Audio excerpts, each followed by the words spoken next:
ਸਾਨੂੰ ਜ਼ਿੰਮੇਵਾਰੀ ਨਵੀਂ ਮਿਲੀ ਹੈ ਔਰ ਜਾਬਤੇ 'ਚ ਰਹਿਣਾ ਮੈਨੂੰ ਪਸੰਦ ਹੈ। ਡਿਸਿਪਲਿਨ 'ਚ ਰਹਿ ਕੇ ਮੈਂ ਸਾਰੇ ਹੋਰ ਲੀਡਰ ਸਾਹਿਬਾਨਾਂ ਨੂੰ ਵੀ ਕਹੂੰਗਾ ਕਿ ਹਜੇ ਆਪਣੀ ਰਾਏ ਪਬਲਿਕਲੀ ਇੰਨਾ ਨਹੀਂ ਦੇਣੀ ਚਾਹੀਦੀ, ਕਿਉਂਕਿ ਡਿਸਿਪਲਿਨ ਕਿਤੇ ਨਾ ਕਿਤੇ ਭੰਗ ਹੁੰਦਾ ਹੈ। ਵੱਡੇ ਵੱਡੇ ਲੀਡਰ ਜਦੋਂ ਰਾਹੁਲ ਗਾਂਧੀ, ਅਰਵਿੰਦ ਕੇਜਰੀਵਾਲ, ਭਗਵੰਤ ਮਾਨ ਹੁਣੀ ਇੱਕ ਹੱਥ 'ਚ ਹੱਥ ਫੜ ਕੇ ਖੜੇ ਹੁੰਦੇ ਨੇ, ਨੈਸ਼ਨਲ ਲੈਵਲ ਤੋਂ ਤੁਸੀਂ ਇਹ ਤਸਵੀਰ ਦੇ ਰਹੇ ਹੋ। ਪੰਜਾਬ 'ਚ ਫਿਰ ਤੁਸੀਂ ਜਿਹੜੇ ਯੂਥ ਨੂੰ ਨਾਲ ਲੈ ਕੇ ਜਾਣਾ, ਜਿਹੜਾ ਠੱਗਿਆ ਮਹਿਸੂਸ ਕਰ ਰਿਹਾ, ਉਹਨੂੰ ਤੁਸੀਂ ਕੀ ਕਹੋਗੇ ਕਿ ਨਹੀਂ ਆਮ ਆਦਮੀ ਪਾਰਟੀ ਸਰਕਾਰ ਕੰਮ ਵਧੀਆ ਕਰ ਰਹੀ ਹੈ, ਅਸੀਂ ਬੀਜੇਪੀ ਨੂੰ ਰੋਕਣਾ ਹੈ, ਇਹਨਾਂ ਨੂੰ ਇਹ ਠੀਕ ਹੈਗੇ ਨੇ? As a youth Congress president ਮੇਰਾ ਇੱਕ ਸਟਾਂਸ ਹੈ ਜ਼ਰੂਰ ਕਿ ਕੋਈ ਵੀ ਗੱਠਜੋੜ ਜਾਂ ਪੋਲੀਟੀਕਲ ਕੋਈ ਅਲਾਈਅੰਸ ਉਹ ਮੈਟਰ ਨਹੀਂ ਕਰਦਾ, ਇਸ਼ੂ ਬੇਸਡ ਪੋਲਿਟਿਕਸ ਮੈਟਰ ਕਰਦੀ ਹੈ। ਅਕਸ਼ੇ ਕਹਿੰਦੇ ਨੇ ਕਿ ਮੈਂ ਬੰਨਾ ਸੀਗਾ, ਤੁਸੀਂ ਧੋਖੇ ਦੇ ਨਾਲ ਪ੍ਰਧਾਨਗੀ ਹਾਸਲ ਕੀਤੀ ਹੈ। 800 ਸਾਡੇ ਕੈਂਡੀਡੇਟ ਸੀ, ਇਕੱਲੇ ਅਕਸ਼ੇ ਸ਼ਰਮਾ ਜੀ ਨਹੀਂ ਸੀ, 11 ਹੋਰ ਕੈਂਡੀਡੇਟ ਸੀਗੇ। ਅਸੀਂ ਪ੍ਰਧਾਨਗੀ ਦੇ ਕੈਂਡੀਡੇਟ 11 ਸੀ। ਮੈਨੂੰ ਐਂ ਲੱਗਦਾ ਕਿ ਕੈਪਟਨ ਅਮਰਿੰਦਰ ਸਿੰਘ ਜੀ ਮਿਸ ਕਰਦੇ ਹੋਣਗੇ ਕਾਂਗਰਸ ਪਾਰਟੀ, ਕਿਉਂਕਿ ਕੈਪਟਨ ਸਾਹਿਬ ਨੂੰ ਕਾਂਗਰਸ ਪਾਰਟੀ ਨੇ, ਸੋਨੀਆ ਗਾਂਧੀ ਜੀ ਨੇ ਬਹੁਤ ਕੁਝ ਦਿੱਤਾ। ਹੁਣ ਰਾਜਾ ਵੜਿੰਗ ਤਾਂ ਪ੍ਰਧਾਨਗੀ ਲਈ ਕੰਮ ਕਰ ਰਹੇ ਨੇ, ਪਰ ਜਿਸ ਤਰ੍ਹਾਂ ਰਮਨੀਤ ਬਿੱਟੂ ਵਰਗੇ ਵੱਡੇ ਵੱਡੇ ਲੀਡਰ ਸਟੇਟਮੈਂਟਸ ਦੇਣ, ਧੜੇਬੰਦੀ ਕਦੀ ਖਤਮ ਹੀ ਨਹੀਂ ਹੁੰਦੀ ਕਾਂਗਰਸ ਦੇ ਵਿੱਚ, ਫਿਰ ਇਹਦਾ ਖਮਿਆਜਾ ਕਿਹਨੂੰ ਭੁਗਤਣਾ ਪਊਗਾ? ਧੜੇਬੰਦੀ ਉਹਨਾਂ ਦੀ ਇੰਟੈਂਸ਼ਨ ਨਹੀਂ ਮੇਰੇ ਖਿਆਲ 'ਚ ਹੁੰਦੀ ਕਿ ਅਸੀਂ ਧੜੇਬੰਦੀ ਪੈਦਾ ਕਰਨੀ ਹੈ। ਉਹ ਬੜਾ ਇੱਕ ਇਮੋਸ਼ਨ ਜਦੋਂ ਹਾਈ ਹੁੰਦੇ ਨੇ, ਹਰ ਬੰਦਾ ਆਪਣੇ ਵਿਊਜ਼ ਹਰ ਤਰੀਕੇ ਨਾਲ ਦੇ ਦਿੰਦਾ ਹੈ। ਸਾਡੀ ਪਾਰਟੀ ਥੋੜੀ ਖੁੱਲ੍ਹ ਇੰਨੀ ਹੈ, ਆਮ ਹੋ ਜਾਂਦਾ ਵੀ ਕਿਤੇ ਨਾ ਕਿਤੇ ਪ੍ਰੈਸ ਨੂੰ ਆਪਣੀ ਗੱਲ ਰੱਖ ਦੇਣੀ। ਉਹ ਰਿਵਾਜ ਇੱਕ ਜ਼ਰੂਰ ਸਾਡੇ ਕਿਤੇ ਨਾ ਕਿਤੇ ਪੈਦਾ ਹੋ ਚੁੱਕਿਆ ਹੈ। ਸਾਲ 2023 ਹਰ ਸਿਆਸੀ ਪਾਰਟੀ ਦੇ ਲਈ ਬੜਾ ਅਹਿਮ ਹੈ, ਕਿਉਂਕਿ 2024 ਦੇ ਵਿੱਚ ਲੋਕ ਸਭਾ ਦੇ ਇਲੈਕਸ਼ਨ ਹੋਣੇ ਹੈ ਔਰ ਪੰਜਾਬ ਦੀ ਸਿਆਸਤ ਵੀ ਪੂਰੇ ਦੇਸ਼ ਦੇ ਵਾਂਗ ਇਸ ਵੇਲੇ ਪੱਖੀ ਹੋਈ ਹੈ। ਹਰ ਪਾਰਟੀ ਦੇ ਲਈ ਇੱਕ ਨਵੀਂ ਚੁਣੌਤੀ ਹੈ, ਪਰ ਪੰਜਾਬ ਦੇ ਵਿੱਚ ਜ਼ਿਆਦਾ ਭਾਵ ਜਿਹੜਾ ਉਹ ਸਿਆਸਤ ਦਾ ਇਸ ਕਰਕੇ ਦੇਖਿਆ ਜਾ ਰਿਹਾ ਹੈ ਕਿ ਉੱਪਰ ਯਾਨੀ ਕਿ ਹਾਈ ਕਮਾਂਡ ਦੇ ਵਿੱਚ ਆਮ ਆਦਮੀ ਪਾਰਟੀ ਔਰ ਕਾਂਗਰਸ ਇਕੱਠੇ ਹੋ ਰਹੇ ਨੇ, ਪਰ ਜ਼ਮੀਨੀ ਸਤਰ ਤੇ ਕਾਂਗਰਸ ਔਰ ਆਮ ਆਦਮੀ ਪਾਰਟੀ ਵਿਰੋਧੀ ਧਿਰ ਨੇ ਇੱਕ ਦੂਜੇ ਦੀ। ਸਰਕਾਰ ਆਮ ਆਦਮੀ ਪਾਰਟੀ ਦੀ ਹੈ ਔਰ ਮੁੱਖ ਵਿਰੋਧੀ ਧਿਰ ਵੀ ਕਾਂਗਰਸ ਪਾਰਟੀ ਹੈ। ਪੰਜਾਬ ਦੀ ਸਿਆਸਤ ਦਾ ਕੀ ਬਣੇਗਾ? ਪੰਜਾਬ ਦੀ ਸਿਆਸਤ ਦਾ ਮਾਹੌਲ ਵੀ ਜਿਵੇਂ ਮੈਂ ਤੁਹਾਨੂੰ ਦੱਸਿਆ ਕਿ ਭਖਿਆ ਹੋਇਆ ਹੈ। ਇਸੇ ਦੌਰਾਨ ਨਵੀਂ ਜ਼ਿੰਮੇਵਾਰੀਆਂ ਮਿਲ ਰਹੀਆਂ ਨੇ ਔਰ ਜਿਹੜੇ ਨਵੇਂ ਲੋਕ ਆ ਰਹੇ ਨੇ ਉਹ ਇਸ ਚੀਜ਼ ਨੂੰ ਕਿਵੇਂ ਦੇਖ ਰਹੇ ਨੇ, ਉਹਨਾਂ ਲਈ ਕਿੰਨੇ ਵੱਡੇ ਚੈਲੰਜ ਨੇ। ਇਹਦੇ ਲਈ ਸਾਡੇ ਨਾਲ ਗੱਲਬਾਤ ਕਰਨ ਲਈ ਪੰਜਾਬ ਯੂਥ ਕਾਂਗਰਸ ਦੇ ਨਵੇਂ ਪ੍ਰਧਾਨ ਮੋਹਿਤ ਮਹਿੰਦਰਾ ਸਾਡੇ ਨਾਲ ਸਟੂਡੀਓ ਦੇ ਵਿੱਚ ਮੌਜੂਦ ਨੇ। ਮਹਿੰਦਰਾ ਸਾਹਿਬ, ਸਵਾਗਤ ਹੈ ਤੁਹਾਡਾ ਦੈਨਿਕ ਸਵੇਰਾ ਟੀਵੀ ਤੇ। ਮਿਹਰਬਾਨੀ ਜੀ, ਬਹੁਤ ਬਹੁਤ। ਜਿਵੇਂ ਮੈਂ ਜ਼ਿਕਰ ਕੀਤਾ ਕਿ ਇਹ 2023 ਦਾ ਸਾਲ, ਚਲੋ ਹਰ ਇਲੈਕਸ਼ਨ ਜਦੋਂ ਵੀ ਹੁੰਦੇ ਨੇ ਹਰ ਸਿਆਸੀ ਲੀਡਰ ਦੇ ਲਈ ਚੈਲੰਜ ਉਨਾ ਹੀ ਹੁੰਦਾ, ਪਰ ਇਹ ਮੈਨੂੰ ਲੱਗਦਾ ਕਿ ਇਸ ਵਾਰੀ ਬਹੁਤ ਜ਼ਿਆਦਾ ਔਖਾ ਚੈਲੰਜ ਹੈ। ਕਾਂਗਰਸ ਨੇ ਆਪਣੀ ਪੁਰਾਣੀ ਜ਼ਮੀਨ ਪੰਜਾਬ 'ਚ ਵੀ ਔਰ ਦੇਸ਼ ਸਤਰ ਤੇ ਵੀ ਟਰਾਈ ਕਰ ਰਹੇ ਹੈ ਕਿ ਆਪਾਂ ਵਾਪਸ ਆਈਏ। ਉਸ ਵੇਲੇ ਮੋਹਿਤ ਮਹਿੰਦਰਾ ਯੂਥ ਕਾਂਗਰਸ ਦੇ ਪ੍ਰੈਜ਼ੀਡੈਂਟ ਬੰਦੇ ਨੇ। ਯੂਥ ਹੀ ਅੱਜ ਕੱਲ੍ਹ ਵੱਡੀ ਆਵਾਜ਼ ਆ ਪੋਲਿਟਿਕਸ ਦੇ ਵਿੱਚ। ਤੁਹਾਡੇ ਤੇ ਕਿੰਨਾ ਕੋ ਪ੍ਰੈਸ਼ਰ ਹੈ ਇਸ ਵੇਲੇ ਹੁਣ? ਦੇਖੋ, ਬਿਲਕੁਲ ਤੁਸੀਂ ਠੀਕ ਕਿਹਾ, ਹਰ ਇਲੈਕਸ਼ਨ ਦੀ ਆਪਣੀ ਚੁਣੌਤੀ ਹੈ, ਹਰ ਇਲੈਕਸ਼ਨ ਦੇ ਆਪਣੇ ਇੱਕ ਰੋਲਸ ਹੁੰਦੇ ਨੇ। ਹਰ ਇਲੈਕਸ਼ਨ 'ਚ ਨਵੇਂ ਲੋਕ ਆਉਂਦੇ ਨੇ ਔਰ ਪੁਰਾਣਿਆਂ ਤੋਂ ਸੇਂਧ ਲਈਦੀ ਹੈ। ਸੋ ਗੱਲ ਇਹ ਹੈ ਕਿ ਵੀ ਜਿਹੜਾ ਪ੍ਰੈਸ਼ਰ ਹੈ ਆਫ ਕੋਰਸ ਬਿਲਕੁਲ ਭਖਿਆ ਹੋਇਆ ਸਾਲ ਜ਼ਰੂਰ ਹੈਗਾ ਔਰ ਨਵੇਂ, ਜਿਵੇਂ ਯੂ ਰਾਈਟਲੀ ਸੈਡ ਕਿ ਵੀ ਨਵੇਂ ਪਰਮੂਟੇਸ਼ਨ ਕੰਬੀਨੇਸ਼ਨ ਬਣਨੇ ਨੇ। ਸੋ ਉਹ ਦੌਰ ਚੱਲ ਰਿਹਾ ਔਰ ਖਾਸ ਤੌਰ 'ਤੇ ਜਿਹੜੀ ਤੁਸੀਂ ਅਲਾਇੰਸ ਵਾਲੀ ਗੱਲ ਕੀਤੀ, ਇਹ ਇੱਕ anti BJP platform national level ਤੇ ਇਕੱਠਾ ਹੋ ਰਿਹਾ। ਜਿਹੜੀਆਂ ਐਂਟੀ ਬੀਜੇਪੀ ਪਾਰਟੀਆਂ ਹੈ, ਆਫ ਕੋਰਸ ਕਾਂਗਰਸ ਪਾਰਟੀ ਇੱਕ ਮੁੱਖ ਵਿਰੋਧੀ ਧਿਰ ਹੈ ਹਿੰਦੁਸਤਾਨ ਦੇ ਵਿੱਚ, ਔਰ ਨਾਲ ਹੀ ਜਿਹੜੀ ਆਮ ਆਦਮੀ ਪਾਰਟੀ ਦੀ ਗੱਲ ਕੀਤੀ ਤੁਸੀਂ, ਉਹ ਵੀ ਐਂਟੀ ਬੀਜੇਪੀ ਹੈ। ਸੋ ਸਿਮਿਲਰਲੀ ਵੈਸਟ ਬੰਗਾਲ 'ਚ ਲੈਫਟ ਹੈ ਤੇ TMC ਹੈ। ਸਾਰੀਆਂ ਐਂਟੀ ਬੀਜੇਪੀ ਫੋਰਸਿਸ ਇੱਕ ਟੀਚੇ ਲਈ ਇਕੱਠੇ ਹੋ ਰਹੀਆਂ ਨੇ ਕਿ ਅਸੀਂ ਕਿਵੇਂ ਬੀਜੇਪੀ ਨੂੰ ਪਿੱਛੇ ਕਰਕੇ ਅਸੀਂ ਨਵੀਂ ਸਰਕਾਰ ਸਥਾਪਿਤ ਕਰ ਸਕੀਏ ਜਿਹੜੀ ਪ੍ਰੋਗਰੈਸਿਵ ਸਰਕਾਰ ਹੋਵੇ। ਸੋ ਇਸ ਕਰਕੇ ਇੱਕ ਆ ਮੀਟਿੰਗਸ ਦਾ ਦੌਰ ਚੱਲ ਰਿਹਾ ਔਰ ਆਫ ਕੋਰਸ ਧਰਾਤਲ ਤੇ ਜਿਹੜੀ ਗੱਲ ਤੁਸੀਂ ਕੀਤੀ ਹੈ ਕਿ ਕਿਵੇਂ ਇਹ ਸ਼ੇਪ ਲਊਗੀ, ਇਹ ਨਿਰੰਤਰਤਾ ਹਾਈ ਕਮਾਂਡ ਸਾਡੇ ਸੀਨੀਅਰ ਲੀਡਰਸ ਨਾਲ ਵੀ ਇਨ ਟੱਚ ਹੈ। ਹਰ ਇੱਕ ਦੀ ਆਪਣੀ ਰਾਏ ਹੈ, ਆਪਣੀ ਰਾਏ ਦੇ ਰਿਹਾ ਔਰ ਮੈਨੂੰ ਮਾਣ ਇਸ ਗੱਲ ਦਾ ਕਿ ਹਾਈ ਕਮਾਂਡ ਨੇ ਪੂਰਾ ਮੌਕਾ ਸਾਡੇ ਸੀਨੀਅਰ ਲੀਡਰਸ ਨੂੰ ਦਿੱਤਾ ਹੈ ਸੁਣਵਾਈ ਦਾ। 10 ਸਾਡੇ ਸੀਨੀਅਰ ਲੀਡਰਸ ਮੱਲਿਕਾਰਜੁਨ ਖੜਗੇ ਜੀ ਦੇ ਘਰੇ ਗਏ ਸੀ, ਉਹਨਾਂ ਨੇ ਆਪਣਾ ਵਿਊ ਦਿੱਤਾ। ਉਸ ਤੋਂ ਬਾਅਦ ਇੱਕ ਮੀਟਿੰਗ ਪੰਜਾਬ ਕਾਂਗਰਸ ਭਵਨ ਦੇ ਵਿੱਚ ਚੰਡੀਗੜ੍ਹ ਵਿੱਚ ਹੋਈ, ਜਿੱਥੇ ਸਾਰੇ ਕੰਟੈਸਟਡ ਕੈਂਡੀਡੇਟਸ ਔਰ MLAs ਔਰ ਰਾਜਾ ਵੜਿੰਗ ਜੀ ਦੀ ਅਗਵਾਈ ਦੇ ਵਿੱਚ ਔਰ ਪ੍ਰਤਾਪ ਬਾਜਵਾ ਜੀ ਉੱਥੇ ਮੌਜੂਦ ਸਨ। ਸਾਰਿਆਂ ਨੇ ਆਪਣੀ ਇੱਕ ਰਾਏ ਦਿੱਤੀ ਔਰ ਸੈਂਟੀਮੈਂਟ ਮੈਂ ਸਮਝਦਾ ਹਾਈ ਕਮਾਂਡ ਨੂੰ ਕਨਵੇ ਕੀਤਾ ਵੀ ਜਾਊਗਾ ਔਰ ਇਹਦਾ ਵਨ ਸਟਾਪ ਸ਼ਾਪ ਫਾਰਮੂਲਾ। ਪਰ ਉਹਨਾਂ ਦੀ ਤਾਂ ਰਾਏ ਇਹੀ ਹੈ ਕਿ ਨਹੀਂ, ਇਕੱਠੇ ਨਹੀਂ ਹੋ ਸਕਦੇ, ਜ਼ਮੀਨੀ ਸਤਰ ਤੇ ਵਰਕਰ ਨਾਰਾਜ਼ ਹੋਏਗਾ। ਜਿਸ ਪਾਰਟੀ ਦੇ ਲਈ ਤੁਸੀਂ ਵਿਰੋਧ ਕਰ ਰਹੇ ਹੋ ਉਸੇ ਪਾਰਟੀ ਦੇ ਨਾਲ ਰਲ ਕੇ ਕਿਵੇਂ ਲੜੋਗੇ? ਪਰ ਹੁਣ ਜਦੋਂ ਮੈਂ ਇਹਦੇ ਤੇ ਵਿਸਤਾਰ ਤੇ ਵੀ ਗੱਲ ਕਰਾਂਗਾ, ਪਰ ਇਸੇ ਦੌਰਾਨ ਤੁਹਾਨੂੰ ਯੂਥ ਕਾਂਗਰਸ ਦੀ ਜ਼ਿੰਮੇਵਾਰੀ ਮਿਲਦੀ ਹੈ, ਯੂਥ ਕਿਵੇਂ ਦੇਖ ਰਿਹਾ, ਯੂਥ ਕਾਂਗਰਸ ਵਰਕਰ ਇਸ ਚੀਜ਼ ਨੂੰ ਕਿਵੇਂ ਦੇਖ ਰਿਹਾ, ਇਸ ਚੀਜ਼ ਨੂੰ ਤੁਸੀਂ ਕਿਵੇਂ ਹੈਂਡਲ ਕਰੋਗੇ ਪਰਸਨਲੀ? ਦੇਖੋ ਗੱਲ ਇਹ ਸਾਡੀ ਨਵੀਂ ਬਣੀ ਬੋਡੀ ਹੈ ਔਰ ਸਾਡੇ ਨਾਲ ਵੀ ਕੰਸਲਟੇਸ਼ਨ ਪ੍ਰੋਸੈਸ ਹੁਣ ਸਟਾਰਟ ਹੋਊਗਾ। ਜਿਹੜੇ ਲੈਵਲ ਤੱਕ ਹੋ ਚੁੱਕਿਆ ਅਸੀਂ ਆਪਣੀ ਰਾਏ ਦਿੱਤੀ ਹੈ ਕਿ ਕੀ ਹੋਣਾ ਚਾਹੀਦਾ, ਕਿਉਂਕਿ ਕੋਈ ਵੀ ਕੀ ਜਿਹੜੇ ਰਾਏ ਦਿੰਦੇ ਹੋ ਤੁਸੀਂ? ਉਹ ਅਗੇਨ ਜਿਵੇਂ ਤੁਸੀਂ ਕਿਹਾ ਕਿ ਸੀਨੀਅਰ ਲੀਡਰਸ ਨੇ ਆਪਣੀ ਗੱਲ ਰੱਖੀ, ਕਿਉਂਕਿ ਅਸੀਂ ਸਾਨੂੰ ਜ਼ਿੰਮੇਵਾਰੀ ਨਵੀਂ ਮਿਲੀ ਹੈ ਔਰ ਜਾਬਤੇ 'ਚ ਰਹਿਣਾ ਮੈਨੂੰ ਪਸੰਦ ਹੈ। ਡਿਸਪਲਿਨ 'ਚ ਰਹਿ ਕੇ ਮੈਂ ਸਾਰੇ ਹੋਰ ਲੀਡਰ ਸਾਹਿਬਾਨਾਂ ਨੂੰ ਵੀ ਕਹੂੰਗਾ ਕਿ ਹਜੇ ਆਪਣੀ ਰਾਏ ਪਬਲਿਕਲੀ ਇੰਨਾ ਨਹੀਂ ਦੇਣੀ ਚਾਹੀਦੀ, ਕਿਉਂਕਿ ਡਿਸਪਲਿਨ ਕਿਤੇ ਨਾ ਕਿਤੇ ਭੰਗ ਹੁੰਦਾ ਫਿਰ ਕੋਈ ਆਪਣੀ, ਕਿਉਂਕਿ ਇਮੋਸ਼ਨ। ਬੜੀ ਇੰਟਰਸਟਿੰਗ ਗੱਲ ਹੈ ਮੋਹਿਤ ਜੀ, ਦੇਖੋ ਯੂਥ ਦੇ ਨਵੇਂ ਪ੍ਰਧਾਨ ਬਣੇ ਹੋਣ, ਯੰਗ ਲੀਡਰ ਹੋ, ਤੁਸੀਂ ਆਪਣੇ ਪੁਰਾਣੇ ਸੀਨੀਅਰ ਲੀਡਰਾਂ ਨੂੰ ਦੱਸਣ ਦੀ ਕੋਸ਼ਿਸ਼ ਕਰ ਰਹੇ ਹੋ ਕਿ ਜਾਬਤੇ ਦੇ ਵਿੱਚ ਰਹੋ। ਕਿਉਂ ਨਹੀਂ ਜਾਬਤੇ ਦੇ ਵਿੱਚ ਰਹਿੰਦੇ ਕਾਂਗਰਸ ਦੇ ਲੀਡਰ? ਮੈਂ ਸਲਾਹ ਤਾਂ ਨਹੀਂ, ਅਸੀਂ ਬਹੁਤ ਛੋਟੇ ਵਰਕਰ ਹੈ ਔਰ ਨੌਜਵਾਨਾਂ 'ਚ ਇਹ ਇੱਕ ਗੱਲ ਹੈਗੀ ਜ਼ਰੂਰ ਕਿ ਸੀਨੀਅਰ ਲੀਡਰਸ ਜ਼ਰੂਰ, ਕਿਉਂਕਿ ਔਖਾ ਸਮਾਂ ਆਇਆ ਪਾਰਟੀ ਤੇ, ਨੌਜਵਾਨਾਂ ਨੇ ਬੜੀ ਵੱਡੀ ਇੱਕ ਹਮਲਾ ਮਾਰ ਕੇ ਆਮ ਆਦਮੀ ਪਾਰਟੀ ਦੀ ਸਰਕਾਰ ਬਣਾਈ। ਜਿਵੇਂ ਮੈਂ ਕਿਹਾ, ਕੋਈ ਵੀ ਰੈਵੋਲੂਸ਼ਨ ਹੈ, ਕੋਈ ਵੀ ਕੈਂਪੇਨ ਹੈ, ਕੋਈ ਵੀ ਸੰਗਠਨ ਦਾ ਜਿਹੜੀ ਬੁਨਿਆਦ ਹੈ ਉਹ ਨੌਜਵਾਨ ਨੇ, ਔਰ ਨੌਜਵਾਨਾਂ ਨੇ ਇਹ ਸਰਕਾਰ ਦੇ ਰੰਗਲਾ ਪੰਜਾਬ ਦੀ ਜਿਹੜੀ ਗੱਲ ਕੀਤੀ ਸੀ, ਸਰਕਾਰ ਨੇ ਬਦਲਾਵ ਦੀ ਗੱਲ ਕੀਤੀ ਸੀ, ਨੌਜਵਾਨਾਂ ਨੇ ਅੱਗੇ ਹੋ ਕੇ ਸਰਕਾਰ ਬਣਾਈ। ਮੈਨੂੰ ਗੁਰਹੇਜ ਨਹੀਂ ਹੈ ਕਹਿਣ 'ਚ, ਪਰ ਕਿਤੇ ਨਾ ਕਿਤੇ ਨੌਜਵਾਨ ਠੱਗਿਆ ਇਸ ਲਈ ਵੀ ਮਹਿਸੂਸ ਕਰ ਰਿਹਾ ਕਿ ਜਿਹੜੀਆਂ ਆਸਾਂ ਉਮੀਦਾਂ ਨਾਲੋਂ ਜੁੜੇ ਸੀ। ਹੁਣ ਪੰਜਾਬ ਯੂਨੀਵਰਸਿਟੀ ਦੀ ਸਟੂਡੈਂਟ ਕਾਉਂਸਲ ਦੇ ਇਲੈਕਸ਼ਨ ਤੁਸੀਂ ਦੇਖੋ, NSUI ਜਿਹੜੀ ਕਾਂਗਰਸ ਪਾਰਟੀ ਦਾ ਸਾਡਾ ਵਿੰਗ ਹੈ, ਸਟੂਡੈਂਟ ਵਿੰਗ ਹੈ, ਅਸੀਂ ਉਹ ਇਲੈਕਸ਼ਨ ਜਿੱਤੇ। ਸਟੂਡੈਂਟਸ ਸਾਰੇ ਨਾਰਥ ਇੰਡੀਆ ਚੋਂ ਆਉਂਦੇ ਨੇ ਔਰ ਪੰਜਾਬ ਦੇ ਆਪਣੇ ਸੂਬੇ ਚੋਂ ਵੀ ਸਟੂਡੈਂਟਸ ਜਾਣ। ਉਹਨਾਂ ਨੇ ਇੱਕ ਆਪਣਾ ਮਾਈਂਡ ਦਿੱਤਾ ਹੈ ਕਿ ਅਸੀਂ ਬਹੁਤ ਜ਼ਿਆਦਾ ਖੁਸ਼ ਇਹ ਸਰਕਾਰ ਤੋਂ ਨਹੀਂ ਹੈ। ਜਿਹੜੇ ਇਸ਼ੂਜ਼, ਜਿਹੜੀਆਂ ਉਮੀਦਾਂ ਨਾਲ ਆਸਾਂ ਨਾਲ ਅਸੀਂ ਸਰਕਾਰ ਬਣਾਈ ਸੀ, ਉਹ ਤੇ ਸ਼ਾਇਦ ਕਿਤੇ ਨਾ ਕਿਤੇ ਇਹ ਸਰਕਾਰ ਖਰੀ ਨਹੀਂ ਉਤਰੀ। ਪਰ ਜਿੱਦਾਂ ਤੁਹਾਡੇ ਕਾਂਗਰਸ ਦੇ ਟਵਿੱਟਰ ਹੈਂਡਲ ਤੇ ਜਾਂ ਵੱਡੇ ਵੱਡੇ ਲੀਡਰ, ਜਦੋਂ ਰਾਹੁਲ ਗਾਂਧੀ, ਅਰਵਿੰਦ ਕੇਜਰੀਵਾਲ, ਭਗਵੰਤ ਮਾਨ ਹੁਣੀ ਇੱਕ ਹੱਥ 'ਚ ਹੱਥ ਫੜ ਕੇ ਖੜੇ ਹੁੰਦੇ ਨੇ, ਨੈਸ਼ਨਲ ਲੈਵਲ ਤੋਂ ਤੁਸੀਂ ਇਹ ਤਸਵੀਰ ਦੇ ਰਹੇ ਹੋ, ਪੰਜਾਬ 'ਚ ਫਿਰ ਤੁਸੀਂ ਜਿਹੜੇ ਯੂਥ ਨੂੰ ਨਾਲ ਲੈ ਕੇ ਜਾਣਾ, ਜਿਹੜਾ ਠੱਗਿਆ ਮਹਿਸੂਸ ਕਰ ਰਿਹਾ, ਉਹਨੂੰ ਤੁਸੀਂ ਕੀ ਕਹੋਗੇ ਕਿ ਨਹੀਂ, ਆਮ ਆਦਮੀ ਪਾਰਟੀ ਸਰਕਾਰ ਕੰਮ ਵਧੀਆ ਕਰ ਰਹੀ ਹੈ, ਅਸੀਂ BJP ਨੂੰ ਰੋਕਣਾ ਹੈ, ਇਹਨਾਂ ਨੂੰ ਇਹ ਠੀਕ ਹੈਗੇ ਨੇ? ਤੁਹਾਡੀ ਗੱਲ ਦਰੁਸਤ ਹੈ ਔਰ ਇਹੀ ਤਾਂ ਇੱਕ ਚੈਲੰਜ, ਇੱਕ ਕੰਟਰਡਿਕਸ਼ਨ ਜਿਹੜੀ ਸਾਹਮਣੇ ਉੱਭਰ ਕੇ ਆ ਰਹੀ ਹੈ। ਸਾਨੂੰ ਕੋਈ, ਮੈਂ ਇਹ ਝੁਠਲਾ ਤਾਂ ਕੋਈ ਸਕਦਾ ਨਹੀਂ ਕਿ ਆਮ ਆਦਮੀ ਪਾਰਟੀ ਦਾ ਜਨਮ ਕਿਹੜੇ ਹਾਲਾਤਾਂ 'ਚ ਹੋਇਆ, ਉਹਨਾਂ ਦਾ ਵਰਕਿੰਗ ਸਟਾਈਲ, ਉਹਨਾਂ ਦਾ ਕੰਮ ਕਰਨ ਦਾ ਤੌਰ ਤਰੀਕਾ, ਔਰ ਕਾਂਗਰਸ ਪਾਰਟੀ ਦਾ ਜਿਹੜਾ ਅਪਰੋਚ ਹੈ, ਉਹਨਾਂ ਦਾ ਕੰਮ ਕਰਨ ਦਾ ਤਰੀਕਾ, ਆਈਡੀਓਲੋਜੀਜ਼ ਹੈ, ਉਹ ਵੱਖਰੀਆਂ ਨੇ ਔਰ ਕੰਟਰਡਿਕਸ਼ਨਸ ਹੈਗੀਆਂ ਨੇ, ਔਰ ਸਾਨੂੰ ਇਹ 'ਚ ਕਾਮਨੈਲਿਟੀਜ਼ ਵੀ ਫਾਈਂਡ ਕਰਨੀਆਂ ਪੈਣੀਆਂ, ਸਾਨੂੰ ਜਿਹੜੇ ਡਿਫਰੈਂਸਿਸ ਹੈ। ਪਰ ਮੇਰੀ ਇੱਕ as a youth Congress president ਮੇਰਾ ਇੱਕ ਸਟਾਂਸ ਹੈ ਜ਼ਰੂਰ ਕਿ ਕੋਈ ਵੀ ਗੱਠਜੋੜ ਜਾਂ ਪੋਲੀਟੀਕਲ ਕੋਈ ਅਲਾਈਅੰਸ ਉਹ ਮੈਟਰ ਨਹੀਂ ਕਰਦਾ, ਇਸ਼ੂ ਬੇਸਡ ਪੋਲਿਟਿਕਸ ਮੈਟਰ ਕਰਦੀ ਹੈ। ਜੇ ਉਹ ਇਸ਼ੂਜ਼ ਰਿਜ਼ੋਲਵ ਹੋ ਗਏ, ਇਸ਼ੂਜ਼ ਨੇ ਤਾਂ ਉਹੀ ਰਹਿਣਾ। ਜੇ ਡਰੱਗਸ ਦਾ ਮਸਲਾ ਹੈ, ਜੇ ਸੁਲਝ ਗਿਆ ਤਾਂ ਮਤਲਬ ਰਿਜ਼ੋਲਵ ਹੋ ਗਿਆ, ਪਰ ਜੇ ਇਸ਼ੂ ਸੈਟਲ ਨਹੀਂ ਹੋਇਆ ਤੇ ਉਹ ਜੇ ਅਸੀਂ ਨਹੀਂ ਚੱਕਾਂਗੇ ਬਤੌਰ ਪੰਜਾਬ ਪ੍ਰਧਾਨ ਹੋਣ ਦੇ ਨਾਤੇ ਜਾਂ ਬਤੌਰ ਇੱਕ ਪੋਲੀਟੀਕਲ ਜਮਾਤ ਹੋਣ ਦੇ ਨਾਤੇ, ਜੇ ਅਸੀਂ ਇਹ ਜਿਹੇ ਇਸ਼ੂਜ਼ ਨਹੀਂ ਚੱਕਾਂਗੇ, ਜਦ ਤੱਕ ਰਿਜ਼ੋਲਵ ਨਹੀਂ ਹੁੰਦੇ, ਤਾਂ ਸਾਡੀ ਗੈਰ ਜ਼ਿੰਮੇਵਾਰਾਨਾ ਗੱਲ ਹੋਊਗੀ, ਅਸੀਂ ਕਤਾਹੀ ਕਰ ਰਹੇ ਹੋਵਾਂਗੇ ਜੇ ਅਸੀਂ ਉਹਨਾਂ ਇਸ਼ੂਜ਼ ਨੂੰ ਨਹੀਂ ਚੱਕਾਂਗੇ। ਔਰ ਸਰਕਾਰ ਦੇ ਧਿਆਨ 'ਚ ਲੈ ਕੇ ਆਉਣਾ ਕੰਸਟਰਕਟਿਵ ਕ੍ਰਿਟਿਸਿਜ਼ਮ, ਕਿਉਂਕਿ ਪੋਜ਼ਿਟਿਵ ਪੋਲਿਟਿਕਸ ਦੀ ਵੀ ਪੰਜਾਬ ਨੂੰ ਲੋੜ ਹੈ। ਮੈਂ ਸਮਝਦਾ ਕਿ ਪੋਜ਼ਿਟਿਵਿਟੀ, ਜਿਹੜੀ ਪੋਜ਼ਿਟਿਵਿਟੀ ਲੈਣੀ ਹੈ, ਜਿਹੜੇ ਇਸ਼ੂਜ਼ ਤੁਸੀਂ ਚੱਕਣੇ, ਇਹ ਫਿਰ ਇਹ ਵੀ ਇਸ਼ੂਜ਼ ਤੁਸੀਂ ਚਾਹੋਗੇ ਕਿ ਰਿਜ਼ੋਲਵ ਹੋਣ, ਕਿ ਮੁੱਖ ਮੰਤਰੀ ਸਟੇਜਾਂ ਤੇ ਖੜੇ ਹੋ ਕੇ ਤੁਹਾਡੇ ਪ੍ਰਧਾਨ ਦੇ ਖਿਲਾਫ ਨਾ ਬੋਲਣ, ਤੁਹਾਡੇ ਪ੍ਰਧਾਨ ਤੇ ਐਲੀਗੇਸ਼ਨਸ ਨਾ ਲਾਣ, ਤੁਹਾਡੇ ਵੱਡੇ ਵੱਡੇ ਲੀਡਰਾਂ ਨੂੰ ਵਿਜੀਲੈਂਸ ਦੀ ਜਾਂਚ ਨਾ ਹੋਵੇ, ਉਹਨਾਂ ਨੂੰ ਉਹ 'ਚ ਨਾ ਫਸਾਇਆ ਜਾਵੇ,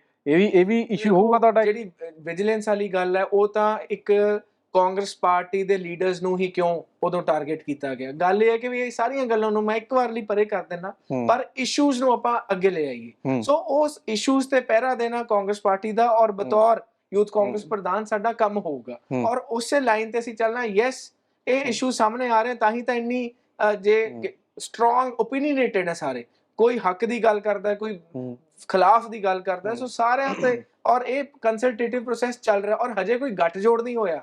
ਅੱਜ ਵੀ ਰਾਜਾ ਵੜਿੰਗ ਜੀ ਨੇ ਧਰਨਾ ਉੱਥੇ ਲਾਇਆ, ਚਲੋ ਪੰਜਾਬ 'ਚ ਨਹੀਂ ਹੋਇਆ ਮਿੰਦਰਾ ਜੀ, ਪਰ ਦੇਸ਼ ਲੈਵਲ ਤੇ ਤਾਂ ਹਾਈ ਕਮਾਂਡ ਤਾਂ ਇਹੀ ਦਿਖਾ ਰਹੀ ਹੈ, ਦਰਸਾਉਣ ਦੀ ਕੋਸ਼ਿਸ਼ ਕਰ ਰਹੀ ਹੈ, ਕਮੇਟੀਆਂ ਬਣ ਗਈਆਂ, ਕੋਆਰਡੀਨੇਸ਼ਨ ਕਮੇਟੀਆਂ ਬਣ ਗਈਆਂ, ਨਾਮ ਤੈਅ ਹੋ ਗਿਆ, ਸਭ ਕੁਝ ਹੋ ਗਿਆ, ਉਹ ਤਾਂ ਅਲਾਈਅੰਸ ਦੱਸ ਹੀ ਰਹੇ ਨੇ।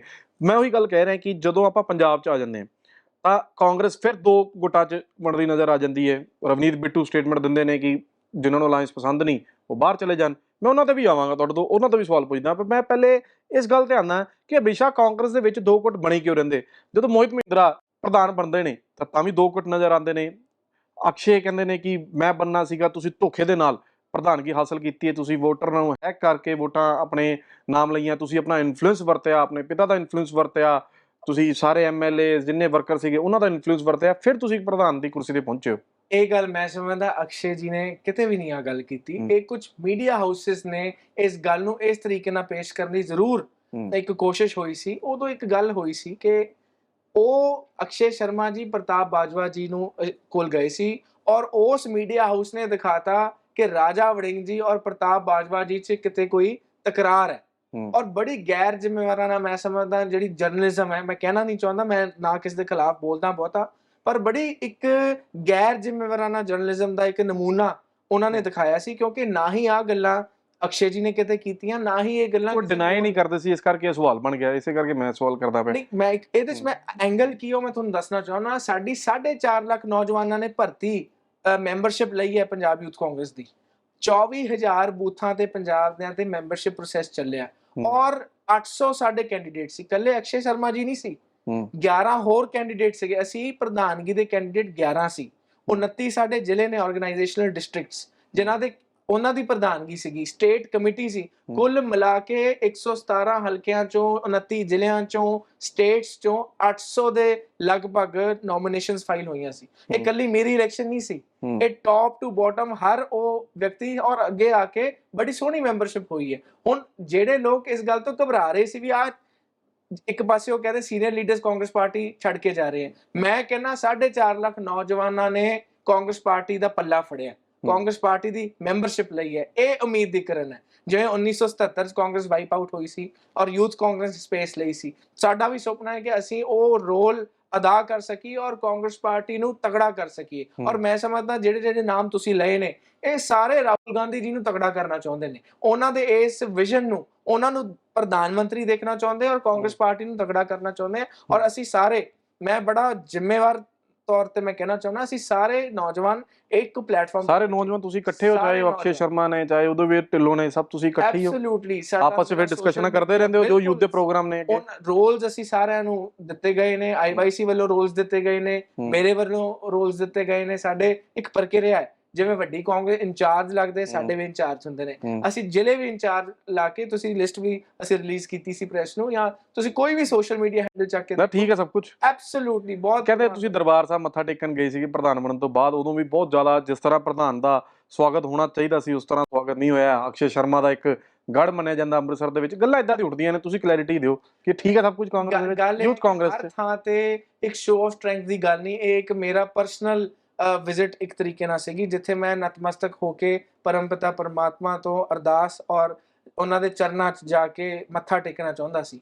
ਔਰ ਉੱਥੇ ਮੈਂ ਗਿਆ, ਉੱਥੇ ਕੋਈ ਪੋਲੀਟੀਕਲ ਇਵੈਂਟ ਐਸਾ ਨਹੀਂ ਸੀ। ਔਰ ਸਵਾਗਤ ਹਰ ਥਾਂ ਤੇ ਹਰ ਚੀਜ਼ ਨੂੰ ਇੱਕ ਪੋਲੀਟੀਕਲ ਸ਼ੇਪ ਦੇਣੀ ਉਹ ਵੀ ਗਲਤ ਹੋ ਜਾਂਦਾ। ਸੋ ਮੈਂ ਸਮਝਦਾ ਆਪਾਂ ਉਹ ਗੱਲਾਂ 'ਚ ਨਾ ਪੈਂਦੇ ਹੋਏ ਜਿਹੜੇ ਕੰਮ ਨੂੰ ਮੁੱਖ ਰੱਖ ਕੇ, ਟੀਚਿਆਂ ਨੂੰ ਮੁੱਖ ਰੱਖ ਕੇ ਅਸੀਂ ਕੰਮ ਕਰਨਾ। ਸੋ ਇਹ ਗੱਲਾਂ ਮੇਰੇ ਖਿਆਲ ਨੈਗੇਟਿਵਿਟੀ, ਅਗੇਨ ਉਹ ਮੈਂ ਗੱਲ ਕੀਤੀ ਕਿ ਨੈਗੇਟਿਵਿਟੀ ਜ਼ਿਆਦਾ ਹੋ ਜਾਂਦੀ ਹੈ, ਪਰ ਅਸੀਂ ਸਾਰੇ ਨੌਜਵਾਨ ਇੱਕ ਝੰਡੇ ਥੱਲੇ ਇਕੱਠੇ। ਪਰ ਇੱਕ ਇਹ ਵੀ ਬਣ ਜਾਂਦਾ ਹੈ ਗੱਲ ਕਿ ਬ੍ਰਹਮ ਮਹਿੰਦਰਾ ਉਹਨਾਂ ਦੇ ਅੱਗੇ ਲੈਗੇਸੀ ਚੱਲ ਰਹੀ ਹੈ, ਮੋਹਿਤ ਮਹਿੰਦਰਾ ਅੱਗੇ ਆ ਗਏ, ਪਰਿਵਾਰਵਾਦ ਜੋ ਤੁਸੀਂ ਜਿਸ ਪ੍ਰਧਾਨ ਮੰਤਰੀ ਨਰਿੰਦਰ ਮੋਦੀ ਨਾਲ ਜਿਸ ਤਰ੍ਹਾਂ ਕਾਂਗਰਸ ਲੜ ਰਹੀ ਹੈ, ਲਗਾਤਾਰ ਉਹ ਸਟੇਜਾਂ ਤੇ ਖੜੇ ਹੋ ਕੇ ਪਰਿਵਾਰਵਾਦ ਦੀ ਗੱਲ ਹੀ ਕਰਦੇ ਨੇ। ਉਹ ਹਮੇਸ਼ਾ ਕਾਂਗਰਸ ਤੇ ਇਹੀ ਨਿਸ਼ਾਨਾ ਸਾਧਦੇ ਨੇ ਕਿ ਇਹਨਾਂ ਨੇ ਇੱਕੋ ਪਰਿਵਾਰ ਦਾ ਨੈਪੋਟਿਜ਼ਮ ਹੀ ਇਹਨਾਂ ਤੇ ਹਾਵੀ ਰਹੀ ਹੈ। ਹੁਣ ਜਦੋਂ ਮੋਹਿਤ ਮਹਿੰਦਰਾ, ਬ੍ਰਹਮ ਮਹਿੰਦਰਾ ਵੱਡੇ ਅਹੁਦੇ ਤੇ ਰਹਿੰਦੇ ਨੇ, ਫਿਰ ਮੋਹਿਤ ਮਹਿੰਦਰਾ ਇਲੈਕਸ਼ਨ ਵੀ ਕੰਟੈਸਟ ਕਰਦੇ ਨੇ, ਫਿਰ ਯੂਥ ਕਾਂਗਰਸ ਦਾ ਵੀ ਇਲੈਕਸ਼ਨ ਕੰਟੈਸਟ ਕਰਦੇ ਨੇ, ਤਾਂ ਇਹ ਲੱਗਦਾ ਨਹੀਂ ਕਿ ਨੈਪੋਟਿਜ਼ਮ ਜ਼ਿਆਦਾ ਛਾ ਜਾਂਦਾ ਪਾਰਟੀ ਦੇ ਵਿੱਚ ਔਰ ਜਿਹੜੇ ਬਾਕੀ ਵਰਕਰ ਹੁੰਦੇ ਨੇ ਉਹਨਾਂ ਦਾ ਕਿਤੇ ਹੌਸਲਾ ਟੁੱਟਦਾ? ਇਦਾਂ ਦੇਖੋ, ਨੌਜਵਾਨਾਂ ਨੇ ਇਲੈਕਸ਼ਨ ਲੜੀ। 8 ਸਾਲ ਪਹਿਲਾਂ ਮੈਨੂੰ ਲੋਕ ਸਭਾ, ਪਟਿਆਲਾ ਲੋਕ ਸਭਾ ਦਾ ਸੈਕਟਰੀ ਬਣਾਇਆ ਗਿਆ। ਇਸ ਤੋਂ ਪਹਿਲਾਂ ਮੈਂ ਐਲੀਜੀਬਲ ਨਹੀਂ ਸੀਗਾ ਮੈਂ ਕੰਟੈਸਟ ਕਰ ਸਕਾਂ। ਮੇਰਾ ਵੀ ਇੱਕ ਆਪਣਾ ਸਫ਼ਰ ਸੀ ਜਿਹੜਾ ਮੈਂ ਮਤਲਬ ਸਟੇਜ ਬਾਏ ਸਟੇਜ ਇੱਕ ਪ੍ਰੋਸੈਸ ਨੂੰ ਕਲੀਅਰ ਕੀਤਾ, ਫਿਰ ਦੂਜੇ ਨੂੰ, ਤੀਜੇ ਪੜਾਅ ਨੂੰ ਕਲੀਅਰ ਕਰਨ ਤੋਂ ਬਾਅਦ ਪਾਰਟੀ ਨੇ ਹਾਲਾਂਕਿ ਮੈਨੂੰ ਵਿਧਾਨ ਸਭਾ ਚੋਣ ਲੜਨ ਦਾ ਵੀ ਮੌਕਾ ਦਿੱਤਾ, ਪਰ ਮੈਂ ਐਤਕੀ ਹੀ ਐਲੀਜੀਬਲ ਸੀਗਾ ਪੰਜਾਬ ਯੂਥ ਕਾਂਗਰਸ ਦੀ ਪ੍ਰੈਜ਼ੀਡੈਂਟਸ਼ਿਪ ਵਾਸਤੇ। ਔਰ ਇਸ ਤੋਂ ਪਹਿਲਾਂ ਜਿਹੜੀ ਪ੍ਰਕਿਰਿਆ ਨਾਲ ਅਮਰਪ੍ਰੀਤ ਲਾਲੀ ਜੀ ਇੱਕ ਗੈਰ ਸਿਆਸੀ ਪਰਿਵਾਰ ਤੋਂ, ਬਰਿੰਦਰ ਢਿੱਲੋਂ ਜੀ ਜਿਹੜੀ ਪ੍ਰਕਿਰਿਆ ਨਾਲ ਬਣ ਕੇ ਆਏ, ਅਸੀਂ ਉਹਨਾਂ ਨਾਲ ਵੀ ਕੰਮ ਕੀਤਾ। ਜਾਬਤੇ 'ਚ ਰਹਿਣਾ ਔਰ ਪ੍ਰੋਟੋਕਾਲ ਸਾਨੂੰ ਆਉਂਦਾ ਹੈ। ਔਰ ਕਿਤੇ ਨਾ ਕਿਤੇ ਨੌਜਵਾਨਾਂ ਨਾਲ ਜਦੋਂ ਅਸੀਂ ਚੋਣ ਹੋਈ, ਜਦੋਂ ਉਹਨਾਂ ਨੂੰ ਐਂ ਲੱਗਿਆ ਕਿ ਇੱਕ ਕਾਂਗਰਸੀ ਪਰਿਵਾਰ ਤੋਂ ਉੱਠ ਕੇ ਇੱਕ ਨੌਜਵਾਨ ਅੱਗੇ ਆ ਰਿਹਾ ਜਿਹੜਾ ਮਿਹਨਤ ਕਰਨਾ ਚਾਹੁੰਦਾ ਹੈ, ਅਸੀਂ ਆਹੀ ਗੱਲ ਕੀਤੀ ਸੀਗੀ। ਸੋ ਉਹਨਾਂ ਨੇ ਕਾਂਗਰਸੀ ਬੈਕਗ੍ਰਾਉਂਡ ਦੇਖਿਆ ਔਰ ਆਫ ਕੋਰਸ ਮੈਨੂੰ ਬੜਾ ਮਾਣ ਹੈ ਕਿ ਮੈਂ ਬ੍ਰਹਮ ਮਹਿੰਦਰਾ ਜੀ ਵਰਗੇ ਇਨਸਾਨ ਦਾ ਬੇਟਾ, ਜਿਨ੍ਹਾਂ ਦੀ ਪੰਜਾਬ ਨੂੰ ਬਹੁਤ ਇੱਕ ਯੋਗਦਾਨ, ਬੜਾ ਵੱਡਾ ਯੋਗਦਾਨ ਹਰ ਪੱਧਰ ਤੇ ਦਿੱਤਾ ਔਰ ਉਹਨਾਂ ਨੇ ਹਮੇਸ਼ਾ ਹੀ ਸਾਨੂੰ ਇਹ ਸੇਧ ਦਿੱਤੀ ਕਿ ਪਾਰਟੀ ਲਾਈਨ ਕਿਵੇਂ ਟੋ ਕਰਨੀ ਹੈ। ਵਿਰਾਸਤ 'ਚ ਮੈਂ ਪਹਿਲਾਂ ਵੀ ਕਿਹਾ ਕਿ ਸਾਨੂੰ ਰਾਜਨੀਤੀ ਨਹੀਂ, ਵਿਰਾਸਤ ਵਿੱਚ ਪਾਰਟੀ ਨਾਲ ਵਫਾਦਾਰੀ ਔਰ ਇਸ਼ੂਜ਼ ਤੇ ਕਿਵੇਂ, ਇਸ਼ੂ ਬੇਸਡ ਪੋਲਿਟਿਕਸ, ਮੈਂ ਸਮਝਦਾ ਮੈਨੂੰ ਐਕਸਪੀਰੀਅੰਸ ਚੰਗੀਆਂ ਚੀਜ਼ਾਂ ਲਿੱਤੀਆਂ। ਔਰ ਇਸ ਤੋਂ ਪਹਿਲਾਂ ਮੈਂ ਅਲਾਉਡ ਹੀ ਨਹੀਂ ਸੀ ਲੜਨਾ। ਜੇ ਇਦਾਂ ਦੀ ਕੋਈ ਗੱਲ ਹੁੰਦੀ, ਜਦੋਂ ਮੇਰੇ ਫਾਦਰ ਮੰਤਰੀ ਸੀ, ਜਿਹੜਾ ਹੁਣ ਤਾਂ ਖੈਰ ਉਹ ਨਹੀਂ ਹੈ ਕੁਛ, ਪਰ ਉਸ ਤੋਂ ਪਹਿਲਾਂ ਜਦੋਂ ਮੇਨ ਪਾਵਰਫੁਲ ਪੋਜੀਸ਼ਨ ਸੀਗੀ, ਉਦੋਂ ਮੈਨੂੰ ਅਲਾਉ ਨਹੀਂ ਕੀਤਾ ਗਿਆ ਸੀਗਾ ਕਿ ਮੈਂ ਚੋਣ ਲੜ ਸਕਾਂ। ਇਹ ਇੱਕ ਪ੍ਰੋਸੈਸ ਹੈ, ਸੋ ਇਹ ਗੱਲਾਂ ਹੁੰਦੀਆਂ ਨੇ, ਪਰ ਫਿਰ ਸਾਡੇ ਵਰਗੇ ਨੌਜਵਾਨ ਕਿੱਥੇ ਜਾਣ ਜਿਹੜੇ ਪਾਰਟੀ ਲਈ ਕੰਮ ਕਰਨਾ ਚਾਹੁੰਦੇ। ਔਰ ਇਹ ਮੌਕਾ ਜਿੱਥੇ ਪਾਰਟੀ ਥੋੜਾ ਜਿਹਾ ਜਿਹੜਾ ਕ੍ਰਾਈਸਿਸ ਪੀਰੀਅਡ ਚੱਲ ਰਿਹਾ, ਜੇ ਸਾਡੇ ਵਰਗੇ ਕਾਂਗਰਸ ਨੂੰ ਪਿਆਰ ਕਰਨ ਵਾਲੇ ਲੋਕ ਔਰ ਇਸ਼ੂ ਬੇਸਡ ਪੋਲਿਟਿਕਸ ਕਰਨ ਵਾਲੇ ਲੋਕ ਨਹੀਂ ਅੱਗੇ ਆਉਣਗੇ, ਫਿਰ ਕੌਣ ਆਊਗਾ? ਔਰ 11 ਜਣੇ ਹੋਰ ਸੀਗੇ ਜਿਨ੍ਹਾਂ ਨੇ ਆਪਣਾ ਨੋਮੀਨੇਸ਼ਨ ਦਾਖਲ ਕੀਤਾ ਸੀਗਾ ਔਰ ਪਰਮਾਤਮਾ ਦੀ ਕਿਰਪਾ ਹੋਈ, ਪੰਜਾਬ ਦੇ ਨੌਜਵਾਨਾਂ ਨੇ ਸਾਥ ਦਿੱਤਾ। ਤੁਹਾਡਾ ਕੀ ਫਿਰ ਵਿਜ਼ਨ ਕੀ ਹੈ ਹੁਣ, ਕਿਉਂਕਿ ਚੈਲੰਜਿਸ ਦੀ ਤਾਂ ਗੱਲ ਕਰ ਲਈ, ਫਿਰ ਤੁਸੀਂ ਯੂਥ ਕਾਂਗਰਸ ਨੂੰ ਕਾਂਗਰਸ ਦੇ ਵਰਕਰਾਂ ਨੂੰ ਇਕਜੁੱਟ ਕਰਨ ਲਈ ਯੂਥ ਕਾਂਗਰਸ ਤੋਂ ਜਿਹੜੀ ਮੇਨ ਕਾਂਗਰਸ ਪਾਰਟੀ ਹੈ ਉਹਨੂੰ ਕਿਵੇਂ ਮਦਦ ਮਿਲੇਗੀ? ਕੀ ਵਿਜ਼ਨ ਹੈ ਤੁਹਾਡਾ, ਕੀ ਹੁਣ ਅੱਗੇ ਤੁਸੀਂ ਕਰਨਾ ਚਾਹੁੰਦੇ ਹੋ? ਅਸੀਂ ਜਿਹੜਾ ਇੱਕ ਮੇਨ ਫਲੈਗਸ਼ਿਪ ਪ੍ਰੋਗਰਾਮ ਹੁਣ ਸ਼ੁਰੂ ਕੀਤਾ ਹੈ, ਬੂਥ ਜੋੜੋ ਔਰ ਯੂਥ ਜੋੜੋ। ਹਰ ਬੂਥ ਤੇ ਅਸੀਂ ਆਪਣੀ ਟੀਮ ਬਸਾਤ ਵਿਛਾ ਰਹੇ ਹਾਂ, ਸੋ ਦੈਟ ਅਸੀਂ ਵੱਡੀ ਕਾਂਗਰਸ ਨੂੰ ਅਸਿਸਟ ਕਰ ਸਕੀਏ ਕਿ ਅਸੀਂ ਵੱਧ ਤੋਂ ਵੱਧ ਸੀਟਾਂ ਜਿਹੜੀਆਂ ਕਾਂਗਰਸ ਪਾਰਟੀ ਦੀ ਝੋਲੀ 'ਚ ਪਵਾ ਸਕੀਏ, ਅਸੀਂ ਉਹਨਾਂ ਲਈ ਐਸੈਟ ਸਾਬਤ ਹੋ ਸਕੀਏ। ਔਰ ਜਿਹੜੇ ਸਾਡੇ ਨੌਜਵਾਨ ਮਿਹਨਤ ਕਰ ਰਹੇ ਆ, ਉਹਨਾਂ ਦੀ ਰੈਕਗਨੀਸ਼ਨ ਵੀ ਫਿਰ ਵੱਡੀ ਕਾਂਗਰਸ ਕਰੇ, ਕਿਉਂਕਿ ਹਰ ਟਰਮ ਤੋਂ ਬਾਅਦ ਜਿਹੜੀ ਯੂਥ ਕਾਂਗਰਸ ਗ੍ਰੈਜੂਏਟ ਹੋ ਕੇ ਉਹਨਾਂ ਨੇ ਵੱਡੀ ਕਾਂਗਰਸ ਜਾਣਾ, ਔਰ ਅਸੀਂ ਬਾਹਰੋਂ ਸਾਨੂੰ ਲੋਕ ਨਾ ਲੈ ਕੇ ਆਉਣੇ ਪੈਣ। ਸਾਡੀ ਪਨੀਰੀ ਖੁਦ ਦੀ ਤਿਆਰ ਹੈ, ਵਧੀਆ ਇਹੋ ਜਿਹੀ ਤਿਆਰ ਹੋਵੇ ਕਿ ਬਾਹਰੋਂ ਲੋਕ ਨਾ ਆਉਣ, ਗ੍ਰੈਜੂਏਟ ਹੋ ਕੇ ਇਹਦੇ ਨਾਲ ਪਾਰਟੀ ਦੇ ਵਿੱਚ ਲਾਇਲਟੀ ਆਉਂਦੀ ਹੈ, ਪਾਰਟੀ ਦੇ ਪ੍ਰਤੀ, ਆਈਡੀਓਲੋਜੀ ਦੇ ਪ੍ਰਤੀ ਵਫਾਦਾਰੀ ਆਉਂਦੀ ਹੈ। ਔਰ ਕਿਤੇ ਨਾ ਕਿਤੇ ਤੁਸੀਂ ਵੀ ਸਹਿਮਤ ਹੋਵੋਗੇ ਔਰ ਲੋਕ ਵੀ ਇਸ ਗੱਲ ਨੂੰ ਸਹਿਮਤ ਹੋਣਗੇ ਕਿ ਬਾਹਰੋਂ ਆਏ ਲੋਕ ਕਿਤੇ ਨਾ ਕਿਤੇ ਨਿਰਾਸ਼ਾ ਵੀ ਹੁੰਦੀ ਹੈ ਕਿ ਜਦੋਂ ਵਰਕਰ ਦਾ ਮਾਣ ਸਨਮਾਨ ਜਦੋਂ ਨਹੀਂ ਮਿਲਦਾ। ਸੋ ਇਹ ਸਾਰੀਆਂ ਚੀਜ਼ਾਂ ਨੂੰ ਮੈਂ ਸਮਝਦਾ ਬੜੀ ਵੱਡੀ ਜ਼ਿੰਮੇਵਾਰੀ ਸਾਨੂੰ ਮਿਲੀ, ਔਰ ਜਿਹੜੀਆਂ ਉਮੀਦਾਂ ਨਾਲ ਨੌਜਵਾਨਾਂ ਨੇ ਮੈਨੂੰ ਮੌਕਾ ਦਿੱਤਾ ਔਰ ਜਿਹੜੀਆਂ ਆਸਾਂ ਉਮੀਦਾਂ ਕਾਂਗਰਸ ਪਾਰਟੀ ਦੇ ਵੱਡੇ ਲੀਡਰਸ ਦੀਆਂ ਸਾਡੇ ਤੋਂ ਹੈਗੀਆਂ, ਅਸੀਂ ਪੂਰਨ ਤੌਰ ਤੇ ਉਹਨਾਂ ਤੇ ਉਤਰਨ ਦੀ ਕੋਸ਼ਿਸ਼ ਕਰਾਂਗੇ। ਤੁਸੀਂ ਵੱਡੀ ਕਾਂਗਰਸ ਪੰਜਾਬ 'ਚ ਫਿਰ ਕਿਵੇਂ, ਕਿਉਂਕਿ ਯੂਥ ਨੇ ਬੂਥਾਂ ਤੱਕ ਜਾਣਾ ਹੈ, ਕਿਹੜਾ ਲੀਡਰ ਹੈ ਫਿਰ ਤੁਸੀਂ ਕਿਹੜੇ ਲੀਡਰ ਦਾ ਜਾ ਕੇ ਪ੍ਰਚਾਰ ਕਰਨਾ ਹੈ ਪੰਜਾਬ ਲੈਵਲ ਤੇ? ਮੋਹਿਤ ਮਹਿੰਦਰਾ ਪਰਸਨਲੀ ਕਿਹਨੂੰ ਮੰਨਦੇ ਨੇ, ਕੌਣ ਚਿਹਰਾ ਹੋਣਾ ਚਾਹੀਦਾ ਪੰਜਾਬ ਦੀ ਕਾਂਗਰਸ ਦਾ? ਰਾਜਾ ਵੜਿੰਗ ਹੋਣੇ ਚਾਹੀਦੇ ਨੇ, ਚਰਨਜੀਤ ਸਿੰਘ ਚੰਨੀ ਹੋਣੇ ਚਾਹੀਦੇ ਨੇ, ਪ੍ਰਤਾਪ ਬਾਜਵਾ ਹੋਣੇ ਚਾਹੀਦੇ ਨੇ, ਜਾਂ ਨਵਜੋਤ ਸਿੰਘ ਸਿੱਧੂ ਹੋਣੇ ਚਾਹੀਦੇ ਨੇ? ਕਿਹਦੇ ਲਈ ਤੁਹਾਨੂੰ ਲੱਗਦਾ ਹੈ ਕਿ ਇੱਕ, ਦੇਖੋ ਭਾਵੇਂ ਤੁਸੀਂ ਪੋਲੀਟੀਕਲੀ ਤਾਂ ਮੈਨੂੰ ਲੱਗਦਾ ਕਿ ਸ਼ਾਇਦ ਨਾ ਵੀ ਕਲੀਅਰਲੀ ਬੋਲੋ, ਪਰ ਐਜ਼ ਏ ਯੰਗ ਲੀਡਰ ਤੁਸੀਂ ਦੱਸ ਸਕਦੇ ਹੋ ਗੱਲ ਨੂੰ। ਜਦੋਂ ਤੱਕ ਤੁਸੀਂ ਚਿਹਰਾ ਨਹੀਂ ਲੈ ਕੇ ਜਾਂਦੇ, ਇਹੀ ਤੁਹਾਡਾ 2022 ਦੇ ਵਿੱਚ ਆਪਾਂ ਦੇਖਿਆ ਕਾਂਗਰਸ ਨੂੰ ਇਹਦਾ ਖਮਿਆਜਾ ਕਿਤੇ ਨਾ ਕਿਤੇ ਭੁਗਤਣਾ ਪਿਆ, ਕਿ ਚਿਹਰਾ ਕਲੀਅਰ ਕਰ ਦਿੰਦੇ ਤੇ ਸ਼ਾਇਦ ਨਾ ਇਦਾਂ ਦੀ ਗੱਲ ਹੁੰਦੀ। ਹੁਣ ਤੁਹਾਨੂੰ ਕੀ ਲੱਗਦਾ ਹੈ ਕਿ ਚਰਨਜੀਤ ਸਿੰਘ ਚੰਨੀ ਨੂੰ ਅੱਗੇ ਕਰ ਦੇਣਾ ਚਾਹੀਦਾ, ਕਿ ਨਵਜੋਤ ਸਿੰਘ ਸਿੱਧੂ ਅੱਗੇ ਹੋਣੇ ਚਾਹੀਦੇ ਨੇ, ਜਾਂ ਕੋਈ ਹੋਰ ਲੀਡਰ? ਦੇਖੋ ਸਾਡੇ 'ਚ ਇਹ ਹੁਣ ਪਿਛਲੇ ਤੌਰ ਤੇ ਬਿਲਕੁਲ ਇੱਕ, ਕਿਉਂਕਿ ਮੋਦੀ ਸਾਹਿਬ ਨੇ ਇੱਕ ਸਟੈਂਡਰਡ ਇੱਕ ਸੈੱਟ ਕਰਤਾ ਕਿ ਪਰਸਨੈਲਿਟੀ ਬੇਸਡ ਗੱਲ ਕਰਤੀ, ਪਰ ਮੈਂ ਸਮਝਦਾ ਗੱਲ ਆਈਡੀਓਲੋਜੀ ਬੇਸਡ ਵੀ ਹੋਣੀ ਚਾਹੀਦੀ ਹੈ। ਕਿਹੜਾ ਵਿਅਕਤੀ ਉਸ ਆਈਡੀਓਲੋਜੀ ਨੂੰ ਅੱਗੇ ਲੈ ਕੇ ਜਾ ਸਕੇ, ਕਿਹੜੀ ਆਈਡੀਓਲੋਜੀ, ਕਿਵੇਂ, ਕਿਸ ਤਰੀਕੇ ਨਾਲ ਅਸੀਂ ਨੈਰੇਟਿਵ ਦੇਣਾ ਹੈ। ਜਦੋਂ ਦੇਖੋ ਗੱਲ ਇਹ, ਜਦ ਤੱਕ ਸੰਗਠਨ ਨਹੀਂ, ਕੋਈ ਇੱਕ ਵਿਅਕਤੀ ਕੁਝ ਨਹੀਂ ਕਰ ਸਕਦਾ। ਅਸੀਂ ਸੰਗਠਨ ਲੈਵਲ ਦੇ ਬੰਦੇ ਹਾਂ, ਸੰਗਠਨ ਨੂੰ ਮਜ਼ਬੂਤ ਕਰਾਂਗੇ, ਉਸ ਤੋਂ ਬਾਅਦ ਇਮਰਜ ਹੋ ਕੇ ਕੋਈ ਨਾ ਕੋਈ ਲੀਡਰ ਜ਼ਰੂਰ ਆਊਗਾ। ਔਰ ਮੈਂ ਸਮਝਦਾ 2 ਲੀਡਰ ਹਜੇ ਲੋੜ ਹੈ, ਹਜੇ ਤੁਹਾਨੂੰ ਲੱਗਦਾ ਹੈ ਕਿ ਹਜੇ ਲੀਡਰ ਇਮਰਜ ਹੋਣਾ ਹੈ? ਮਤਲਬ ਕਹਿਣ ਦਾ ਮਤਲਬ ਹੈ ਕਿ ਜੋ ਪੂਰੇ ਪੰਜਾਬ ਕਾਂਗਰਸ ਦਾ ਇੱਕ ਚਿਹਰਾ ਬਣ ਸਕਦਾ। ਦੇਖੋ ਪੰਜਾਬ ਦੀ ਹਜੇ ਇਲੈਕਸ਼ਨ ਨਹੀਂ ਹੈ, ਪਰ ਮੈਂ ਤੁਹਾਨੂੰ ਆ ਕਹਿਣਾ ਚਾਹੁੰਦਾ, ਪੰਜਾਬ ਸਟਰਗਲ ਤਾਂ ਤੁਹਾਡਾ ਅੱਜ ਤੋਂ ਸ਼ੁਰੂ ਹੋ ਗਿਆ। ਪੰਜਾਬ ਕਾਂਗਰਸ ਬਹੁਤ ਅੱਛੇ ਹੱਥਾਂ ਵਿੱਚ ਹੈ, ਰਾਜਾ ਵੜਿੰਗ ਜੀ ਦੇ ਹੱਥਾਂ ਦੇ ਵਿੱਚ, CLP ਸਾਡੇ ਪ੍ਰਤਾਪ ਬਾਜਵਾ ਜੀ ਨੇ। ਸੋ ਮੈਂ ਸਮਝਦਾ ਬੜਾ ਅੱਛਾ ਕੰਬੀਨੇਸ਼ਨ ਬਣ ਕੇ ਬੜੀ ਅੱਛੀ ਸੋਹਣੀ ਮਿਹਨਤ ਹੋ ਰਹੀ ਹੈ। ਔਰ 1.5 ਸਾਲ ਐਜ਼ ਆਰਗੇਨਾਈਜੇਸ਼ਨ ਕਾਂਗਰਸ ਨੇ ਇੱਕ ਚੀਜ਼ ਲੋਕਾਂ ਦੇ ਮਨਾਂ ਵਿੱਚ ਸਟੈਬਲਿਸ਼ ਕਰਤੀ ਕਿ ਕਾਂਗਰਸ ਹੀ ਇੱਕ ਬਦਲ ਹੈ। ਜੇ ਜਲੰਧਰ ਲੋਕ ਸਭਾ ਦੀ ਗੱਲ ਕਰੀਏ, ਜੋ ਵੋਟ ਸ਼ੇਅਰ ਕਾਂਗਰਸ ਪਾਰਟੀ ਨੇ ਲਿਆ, ਉਹਦੇ ਤੋਂ ਵੀ ਇਹ ਸੰਕੇਤ ਮਿਲਦੇ ਨੇ ਕਿ ਕਾਂਗਰਸ ਪਾਰਟੀ ਹੀ ਇੱਕ ਆਲਟਰਨੇਟਿਵ ਬਣ ਕੇ ਆਊਗੀ। ਹਾਲਾਂਕਿ ਯੈਸ, ਸਾਨੂੰ ਬੜੀ ਮਿਹਨਤ ਕਰਨ ਦੀ ਲੋੜ ਹੈ, ਸਾਨੂੰ ਹੋਰ ਵਧੀਆ ਤਰੀਕੇ ਨਾਲ ਸੰਗਠਿਤ ਹੋਣ ਦੀ ਲੋੜ ਹੈ, ਹੋਰ ਕੰਮਾਂ ਤੇ ਕਮੀਆਂ ਪੇਸ਼ੀਆਂ ਨੂੰ ਵੀ ਦੂਰ ਕਰਨ ਦੀ ਲੋੜ ਹੈ। ਪਰ ਮੈਂ ਸਮਝਦਾ ਇੰਟੈਂਸ਼ਨ ਜਦੋਂ ਠੀਕ ਹੋਵੇ, ਮਨਸੂਬੇ ਸਾਫ਼ ਹੋਣ, ਦੋਨੋਂ ਲੀਡਰ ਸਾਡੇ ਰਾਜਾ ਵੜਿੰਗ ਜੀ ਔਰ ਪ੍ਰਤਾਪ ਬਾਜਵਾ ਜੀ, ਇਹਨਾਂ ਮਨਸੂਬੇ, ਪਰ ਹਾਲੇ ਪੰਜਾਬ ਦੀ ਇਲੈਕਸ਼ਨ ਦੂਰ ਹੈ। ਪਹਿਲਾਂ ਸਾਡਾ ਪਰ ਫਿਰ ਵੀ ਮੋਹਿਤ ਮਹਿੰਦਰਾ ਦੇ ਚਿਹਰਾ ਰਾਹੁਲ ਗਾਂਧੀ ਜੀ ਨੇ ਔਰ ਕਾਂਗਰਸ ਪਾਰਟੀ ਦਾ ਝੰਡਾ ਹੈ, ਕਿਉਂਕਿ ਲੋਕਾਂ ਨੇ ਸਿੰਬਲ ਤੇ ਵੋਟ ਪਾਉਣੀ ਹੈ ਔਰ ਹੱਥ ਪੰਜਾ ਸਭ। ਰਾਹੁਲ ਗਾਂਧੀ ਰੈਡੀ ਨੇ ਪ੍ਰਧਾਨ ਮੰਤਰੀ ਨਰਿੰਦਰ ਮੋਦੀ ਦਾ ਮੁਕਾਬਲਾ ਕਰਨ ਲਈ 2024 ਦੇ ਵਿੱਚ? ਤੁਹਾਨੂੰ ਲੱਗਦਾ ਹੈ ਕਿ ਜੋ ਉਹਨਾਂ ਦੇ ਚੇਂਜਸ ਲਏ ਨੇ ਹਨ ਕਿ ਨਹੀਂ? ਸਾਨੂੰ ਇਹ ਲੱਗਦਾ ਕਿ ਰਾਹੁਲ ਗਾਂਧੀ ਜੀ ਨੂੰ ਪ੍ਰਧਾਨ ਮੰਤਰੀ ਇਸ ਦੇਸ਼ ਦਾ ਹੋਣਾ ਚਾਹੀਦਾ।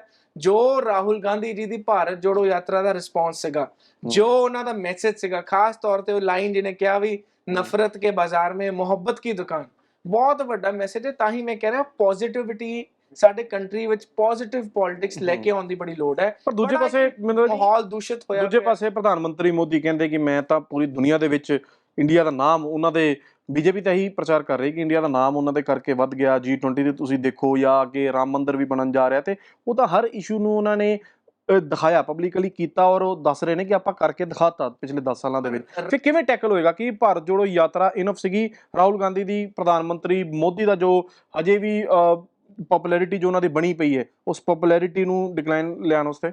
ਪਰ ਰਾਮ ਮੰਦਿਰ ਜਿਵੇਂ ਐਗਜ਼ਾਮਪਲ ਦੀ ਗੱਲ ਹੈ, ਰਾਮ ਮੰਦਿਰ ਵਿੱਚ ਮੋਦੀ ਜੀ ਦਾ ਕੋਈ ਰੋਲ ਨਹੀਂ ਹੈ। ਸੁਪਰੀਮ ਕੋਰਟ ਦਾ ਆਰਡਰ ਸੀਗਾ ਔਰ ਮੋਦੀ ਜੀ ਦਾ, ਚਲੋ ਮੈਸੇਜ ਤਾਂ ਜਾਂਦਾ ਹੀ ਨਾ, ਇਹ ਆਪਾਂ ਜਿੰਨਾ ਮਰਜ਼ੀ ਟੈਕਨੀਕਲੀ ਗੱਲ ਪੈ ਜਾਈਏ। WhatsApp ਯੂਨੀਵਰਸਿਟੀ ਜਿਹਨੂੰ ਕਹਿੰਦੇ ਆ, ਉਹ ਸਿਸਟਮ ਉਹਨਾਂ ਮੈਂ ਵੀ ਕਹਿ ਰਿਹਾ ਕਿ ਉਹਨੂੰ ਤੋੜਨ ਲਈ ਕੀਤਾ ਹੋਇਆ ਹੈ। ਬਿਲਕੁਲ ਉਹਨੂੰ ਤੋੜਨ ਲਈ ਵੀ ਅਸੀਂ ਹਰ ਹੀਲਾ ਡਿਜੀਟਲ ਪਲੇਟਫਾਰਮਸ ਤੇ ਵੀ ਸਾਨੂੰ ਉਹ ਕਰਨਾ ਪੈਣਾ। ਔਰ ਮੈਨੂੰ ਇਹ ਲੱਗਦਾ ਸੱਚ ਨੂੰ ਛੇਤੀ ਕਿਤੇ ਦੱਬਿਆ ਨਹੀਂ ਜਾਣਾ। ਹੁਣ ਸੱਚ ਆਊਗਾ। ਔਰ ਜੋ ਭਾਰਤ ਜੋੜੋ ਯਾਤਰਾ ਦੀ ਤੁਸੀਂ ਗੱਲ ਕੀਤੀ, ਮੈਂ ਸਮਝਦਾ ਇੱਕ ਸਿੰਪਲ ਮੈਸੇਜ ਹੈ ਉਹਦੇ ਚੋਂ ਕਿ ਅਸੀਂ ਪੋਜ਼ਿਟਿਵਿਟੀ ਲੈ ਕੇ ਆਉਣੀ, ਅਸੀਂ ਹਿੰਦੁਸਤਾਨ ਦੇ ਲੋਕਾਂ 'ਚ ਪਿਆਰ ਵਾਪਸ ਲੈ ਕੇ ਆਉਣਾ। ਜਿਹੜਾ ਇੱਕ ਦੂਸ਼ਿਤ ਪੋਲੀਟੀਕਲ ਲੈਂਡਸਕੇਪ ਜਿਹੜਾ ਦੂਸ਼ਿਤ ਹੋ ਗਿਆ ਉਹਨੂੰ ਦੂਰ ਕਰਨ ਦੀ ਲੋੜ ਹੈ। ਕਿਤੇ ਨਾ ਕਿਤੇ ਇੱਕ ਇਸ ਦੇਸ਼ ਦੇ ਨਾਗਰਿਕ ਹੋਣ ਦੇ ਨਾਤੇ ਮੈਨੂੰ ਇਹ ਲੱਗਦਾ ਕਿ ਇੱਕ ਜਦੋਂ ਕਿਤੇ ਬਹਿਨੇ ਆ ਯਾਰ ਦੋਸਤ ਇਕੱਠੇ ਹੋ ਕੇ ਜਾਂ ਕੋਈ ਪਰਿਵਾਰ 'ਚ ਗੱਲਬਾਤ ਹੋਏ, ਇੱਕਦਮ ਮਾਹੌਲ ਹੀਟ ਅਪ ਹੋ ਜਾਂਦਾ ਹੈ। ਉਹ ਪਹਿਲਾਂ ਨਹੀਂ ਸੀਗਾ।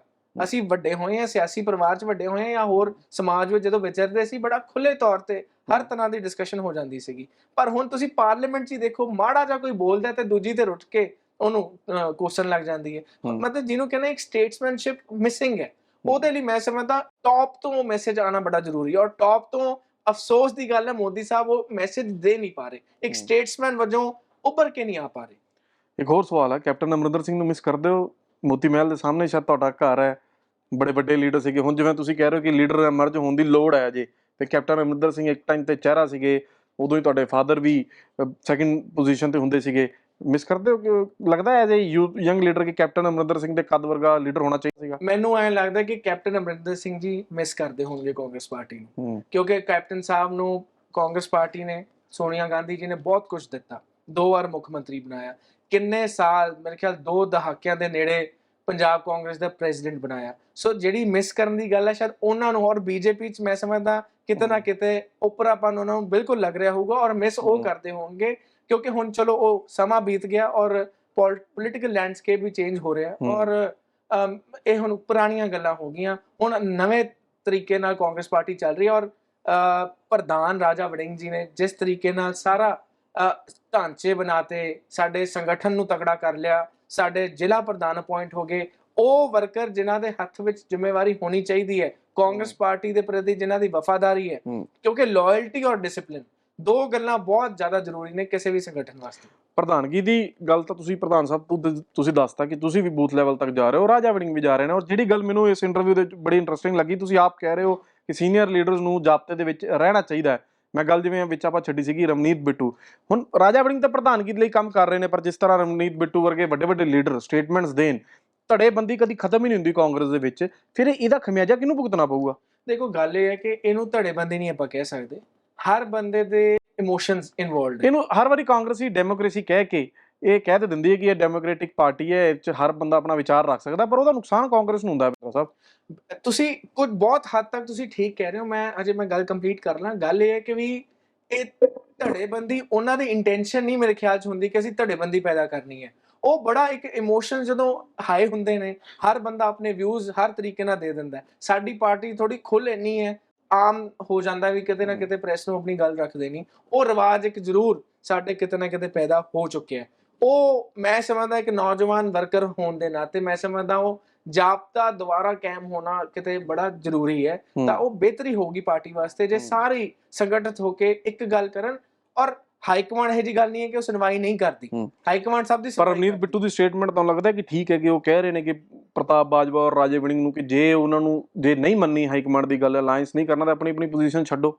ਉਹ ਕਹਿ ਰਹੇ ਕਿ ਰਿਜ਼ਾਈਨ ਦੇ ਦਿਓ। ਕੋਈ ਵੱਡੀਆਂ ਗੱਲਾਂ ਨੇ, ਵੱਡੇ ਲੀਡਰ ਹੈ। ਬਿੱਟੂ ਸਾਹਿਬ ਨੇ ਇੱਕ ਗੱਲ ਕੀਤੀ, ਬਾਜਵਾ ਸਾਹਿਬ ਦੀ ਦੂਜੀ, ਵੜਿੰਗ ਸਾਹਿਬ ਆਪਣੀ ਗੱਲ ਕਰਨਗੇ। ਗੱਲ ਇਹ ਹੈ ਕਿ ਵੀ ਅਗੇਨ ਉਹੀ ਗੱਲ ਹੋ ਜਾਂਦੀ ਹੈ ਵੀ ਹਰ ਹੁਣ ਉੱਤੇ ਟਿੱਕਾ ਟਿੱਪਣੀ ਮੇਰੀ ਕਰਨੀ ਬਣਦੀ ਨਹੀਂ, ਕਿਉਂਕਿ ਸਾਰੇ ਸੀਨੀਅਰ ਲੀਡਰਸ ਹੈ ਔਰ ਆਫ ਕੋਰਸ ਉਹ ਇਸ ਗੱਲ ਨੂੰ ਜਾਣਦੇ ਕਿ ਅਸੀਂ ਪਾਰਟੀ ਦੀ ਮਰਿਆਦਾ ਕਿਵੇਂ ਅਸੀਂ ਬਣਾ ਕੇ ਰੱਖਣੀ ਹੈ, ਪਾਰਟੀ ਦੀ ਵਿਚਾਰਧਾਰਾ ਤੇ ਕਿਵੇਂ ਪਹਿਰਾ ਦੇਣਾ ਔਰ ਕਿਵੇਂ ਜਾਬਤੇ 'ਚ ਰਹਿਣਾ। ਮੈਂ ਸਮਝਦਾ ਮੈਨੂੰ ਉਹਨਾਂ ਨੂੰ ਸਲਾਹ ਦੇਣ ਦੀ ਲੋੜ ਨਹੀਂ ਹੈ, ਪਰ ਹਾਂ ਕਿਤੇ ਨਾ ਕਿਤੇ ਜੇ ਇਹ ਮੈਸੇਜ ਜਾ ਰਿਹਾ ਤਾਂ ਉਹਨਾਂ ਨੂੰ ਵੀ ਸੋਚਣਾ ਚਾਹੀਦਾ ਕਿ ਅਸੀਂ ਥੋੜਾ ਜਿਹਾ ਕੰਟਰੋਲ, ਔਰ ਸਾਡੀ ਲੜਾਈ ਦੂਜੀ ਤਰ੍ਹਾਂ ਨਾਲ ਹੈ ਮੇਰੇ ਖਿਆਲ 'ਚ, ਇਮੋਸ਼ਨਲੀ ਕੋਈ ਨਾ ਕੋਈ ਵਿਅਕਤੀ ਬੋਲ ਜਾਂਦਾ ਹੈ ਕਿਉਂਕਿ ਖੁੱਲਾ ਮਾਹੌਲ ਹੈ ਸਾਡੀ ਪਾਰਟੀ 'ਚ, ਬੜਾ ਖੁੱਲਾ ਮਾਹੌਲ ਹੈ। ਸੋ ਉਹ ਕਿਤੇ ਨਾ ਕਿਤੇ ਜ਼ਿੰਮੇਵਾਰੀ ਲੀਡਰਸ ਨੂੰ ਸਮਝਣੀ ਚਾਹੀਦੀ। ਬਤੌਰ ਯੰਗ ਲੀਡਰ ਤੁਸੀਂ ਨਵਜੋਤ ਸਿੰਘ ਸਿੱਧੂ ਨੂੰ ਕਾਂਗਰਸ ਦੇ ਵਿੱਚ ਕਿਵੇਂ ਦੇਖਦੇ ਹੋ? ਦੇਖੋ ਬੜੇ ਸੀਨੀਅਰ ਲੀਡਰ ਹੈ, ਉਹਨਾਂ ਨੇ ਸਮਾਜ ਵਿੱਚ ਔਰ ਸਪੋਰਟਸ ਦੇ ਖੇਤਰ 'ਚ ਬਹੁਤ ਕੰਮ ਕੀਤਾ, ਔਰ ਪਾਰਟੀ ਦੇ ਜਿਹੜੀ ਪ੍ਰੋਗਰਾਮਸ ਹੈ, ਕੋਈ ਵੀ ਕੈਂਪੇਨ ਹੋਈ ਹੈ, ਬੜੀ ਇਫੈਕਟਿਵ ਕੈਂਪੇਨਰ ਹੈ। ਮੈਨੂੰ ਇਹ ਲੱਗਦਾ ਬਹੁਤ ਸੋਹਣੀ ਕੈਂਪੇਨ ਔਰ ਬਹੁਤ ਸੋਹਣਾ ਮੈਸੇਜ, ਸਿੰਪਲ ਤਰੀਕੇ ਨਾਲ ਮੈਸੇਜ ਦੇ ਸਕਦੇ ਨੇ। ਸੋ ਅੱਛੇ ਕੈਰਿਜ਼ਮੈਟਿਕ ਲੀਡਰ ਹੈ। ਮਹਿੰਦਰਾ ਸਾਹਿਬ ਸਵਾਗਤ, ਧੰਨਵਾਦ ਤੁਹਾਡਾ ਸਾਡੇ ਨਾਲ ਗੱਲਬਾਤ ਕਰਨ ਲਈ। ਇਹ ਸਨ ਪੰਜਾਬ ਯੂਥ ਕਾਂਗਰਸ ਦੇ ਪ੍ਰਧਾਨ ਮੋਹਿਤ ਮਹਿੰਦਰਾ, ਜੋ ਦੱਸ ਰਹੇ ਨੇ ਕਿ ਕਿਵੇਂ ਬੂਥ ਲੈਵਲ ਤੱਕ ਹੁਣ ਯੂਥ ਕਾਂਗਰਸ ਜਾਏਗੀ, ਕੰਮ ਕਰੇਗੀ, ਔਰ ਜੋ ਵੀ ਹਾਈ ਕਮਾਂਡ ਦੀ ਇਹਨਾਂ ਨੂੰ ਹੁਕਮ ਹੋਣਗੇ ਉਸੇ ਤਰ੍ਹਾਂ ਆਪਣੀ ਰਾਏ ਰੱਖ ਕੇ ਪੰਜਾਬ ਦੇ ਵਿੱਚ ਕਾਂਗਰਸ ਅੱਗੇ ਕੰਮ ਕਰੇਗੀ। ਦੇਖਦੇ ਰਹੋ ਦੈਨਿਕ ਸਵੇਰਾ ਟੀਵੀ।